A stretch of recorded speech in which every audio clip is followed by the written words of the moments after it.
Welcome back, everybody. We are talking about creating an icon generator using PyQt6 and DiceBear. And we're sort of in the design phase of doing this. And I'll be honest, I just thought of the idea pretty much a couple days before I started recording this tutorial. I'm at DiceBear, and one of the things, I don't know if I mentioned or not, but one of the things I'd like to have this tutorial be about is how you can look at an API and using the various endpoints and queries and things like that, how you can build out an app and make something useful. And the most important thing is when you have an API, you got to understand what can you do with it? What can we get? And so when I saw that we can get different styles, we can add different information, I did some exploration. So in my exploration, and I think this is an important step, if you're going to do maybe your own app that goes to a different API, then just find out all the options you have available. So we look at the examples, we can see that basically we have a style name. And every avatar style in this one is supported. And if I click here, that's a lot of avatars. Look at all those avatar styles. That's a big, giant list. Okay. So one of the things I realized is that I could give an option for the user to pick one of these, right? And there are a lot. So I could either give them the full list or a partial list. I can choose which ones to use. I might want to look at the documentation or see if there's ones that I think are nice that I'd like to use, or find out what the licensing is on there, because you should really be aware of licensing and things like that when you're looking at API. What can you do? What can't you do? I do like big smile. All right, so that's just one of the features that we could do. We can also give it what's called a seed, a query string, where you can type in a name, username, random text. That would work. Not only that, but you have different file types. So the file types, and we're going to check here, set the strings. Oh, we can actually flip images. I don't think I would use that one. There we go, file format. All right, so we have different file formats. In our case, I think we're going to stick to the image file types. There is a rate limit, and because of the rate limit, PNG and JPEG are more information than SVG. So those would actually limit the size of your image, so keep that in mind. So you may want to do that. So what I'm doing is just exploring this all. And so I'm going to go ahead and map this out. Now, I don't even, in my head, I'm not even entirely sure what this app is going to look like.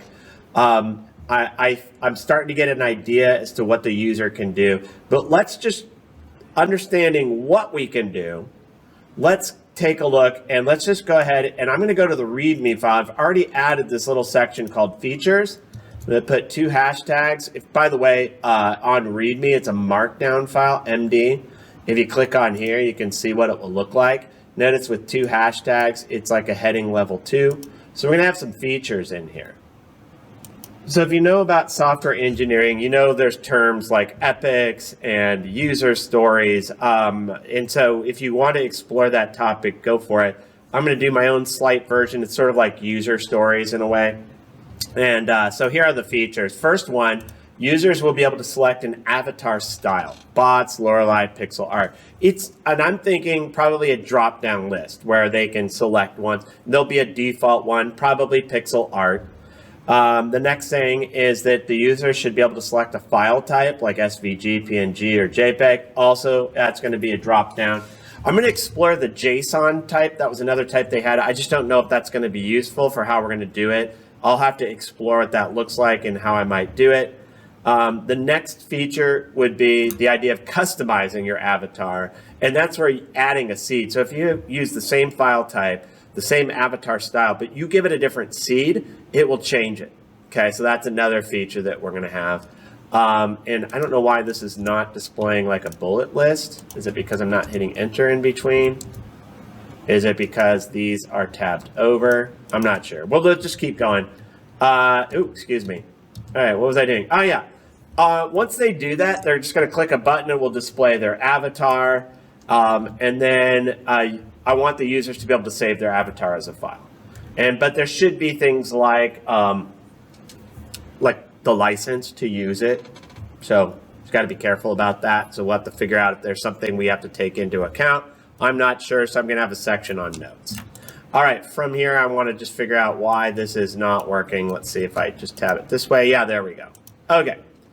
So now my README file will look normal. I'm going to go ahead and save this and commit it to my repo. All right, remember those 3 git commands: git add star, git commit -m, adding features to README.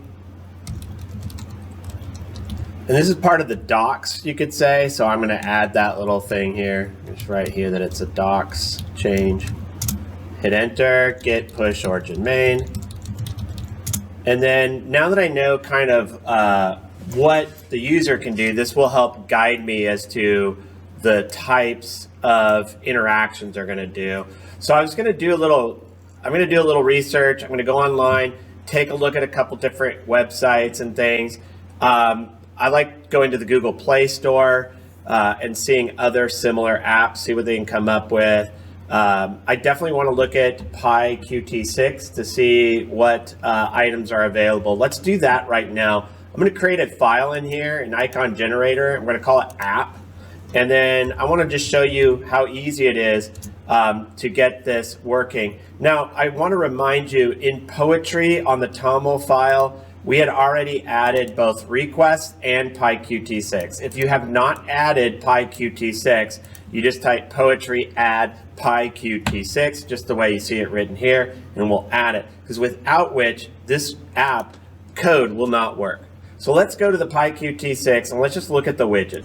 Here's a nice source here where we have a list of all the widgets, Python GUIs, and then we're looking at the PyQt6 widgets. And then we're just going to scroll down, quick demo. Let's just do a quick check to see how this works. I'm just going to copy the code that's here, and we're just going to paste it into the app and run it so you can see what's going on. And then from there, I can identify the types of widgets we are going to use for this. I don't want to get too far in, so I save my changes, and I'm just going to hit a little enter here, save again, and we're going to run it. So go to run it. There it is. Okay, so I've actually deleted some of the widgets that we don't really need, just to focus on the ones that you might be interested in using. Now, there's a lot there. You can look at the full site on the PyQt6 widgets page. There's a lot listed on here, but there's also just a lot we don't really need to use.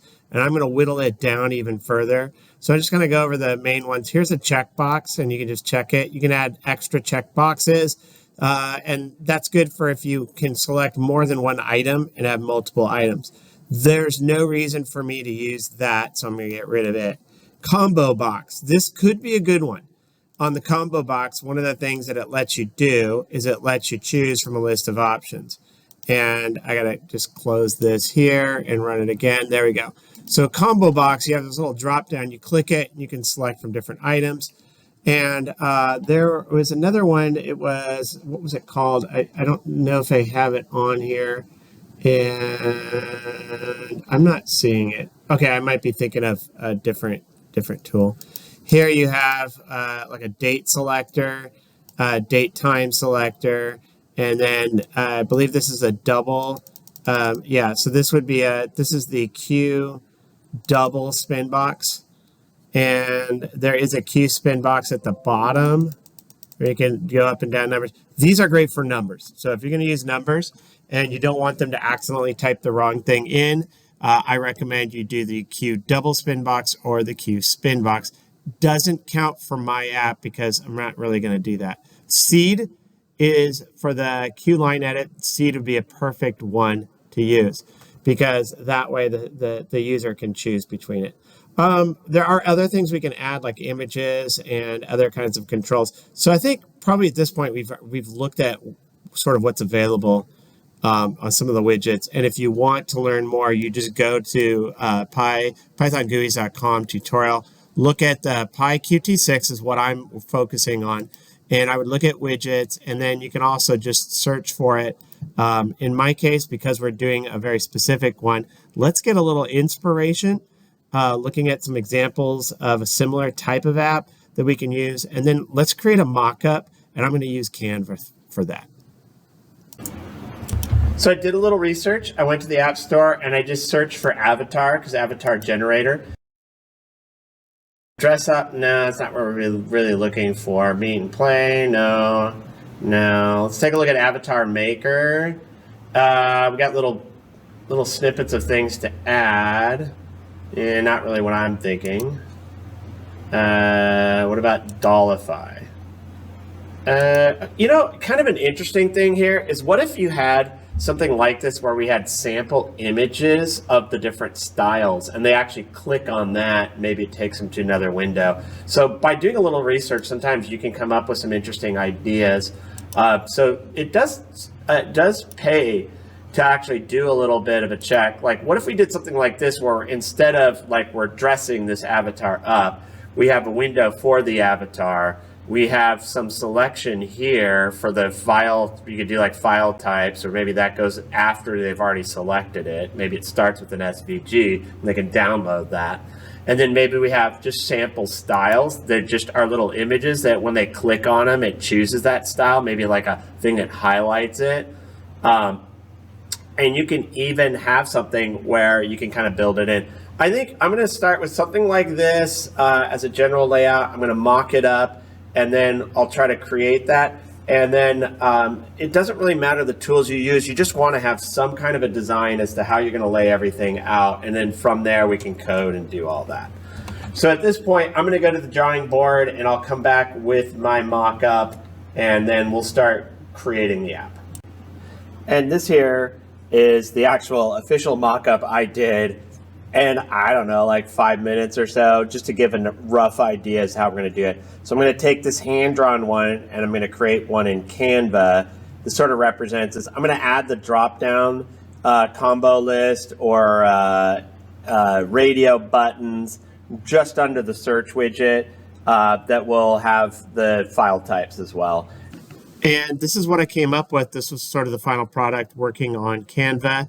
I used the whiteboard tool, and I took advantage of some of these elements, like creating these kinds of rectangles, giving it different colors. And so what I didn't do is what I said I would do, is add some other items like file types, mainly because I did a little extra research and found out that the avatars are great because you can make them the SVG files, you can make them really large or small, doesn't lose the quality. If you use a JPEG or the PNG, I believe, they're really tiny files, and I don't really need to do that. So I think I'd rather just stick to the SVG. And so I'm not going to add that little component there. So this is kind of what I landed on. One of the things I do want to mention, when you're using Canva, you can just upload images, or you can even copy an image and paste it in. And there's uploads over here. So it's handy here. You can see some of the different things I've uploaded to use in my projects. A couple other things here on these little widgets here. You can set the colors. So you got a lot of different colors you can set. You can even grab a photo and grab colors off of the photo. And so that makes for a really interesting technique. On here, I just have normal color, but I think I put a gradient on this one. And if you look, yeah, you can kind of see here. Let's just go ahead and click it. So yeah, it's a linear gradient. So you choose different styles, and then you have different colors. And if you want to add other colors, I don't know how easy it's going to be on PyQt6 to do a gradient. We're going to find out, aren't we?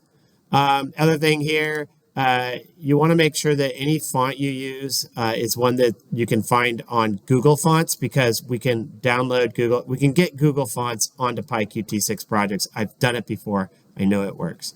So make sure that that font you see there is one that is available on Google Fonts. So you just go to fonts.google.com. I believe it is. I think I checked on it. So you want to look up the name Knee. So I'll just go ahead and search here. Knee. Yep, it's there. So right there, if you can find it on Google Fonts, we can get it onto the app. And then we are going to do some images here. So this is going to be interesting to see if we will be successful at including the icons.